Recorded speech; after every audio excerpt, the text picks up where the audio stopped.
אחת מהחיים עוד לגימה, כולם מביטים בי מתלחששים, ובקורם אומרים שאני לביאה, מקווה שהכל יסתדר, אבל לא, לא, אני לא נביאה.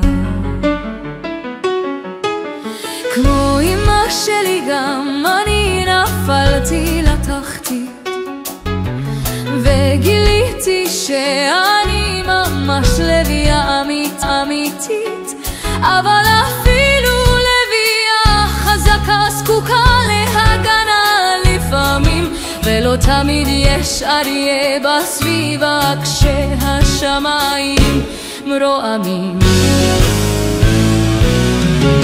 כל מה שאני צריכה זה רק חיבוק, אני מבטיחה להחזיר לעולם, לא אשמור אותו לעצמי. זאת לא בקשה מוגזמת וליתר דיוק, זה לא משהו סתם חיבוק, עבורי הוא צורך קיומי.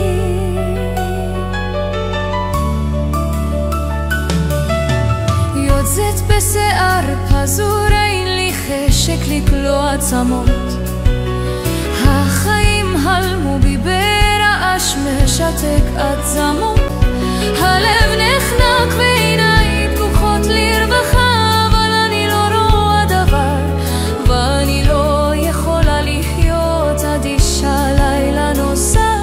אבל כן, החיים עצרו אותי, זה ממש לא נתפס, וזה פשוט בלתי אפשרי לשים על זה פס. נמאס מקלישאות להריח פרחים, ליהנות מציוץ ציפורים, מקשיבה רק לעצמי ולא מספרת לכולם סיפורים. כל מה שאני צריכה זה רק חיבוק, אני מבטיחה להחזיר לעולם, לא אשמור אותו לעצמי. זאת לא בקשה מוגזמת וליתר דיוק, זה לא משהו סתם חיבוק, עבורי הוא צורך קיומי.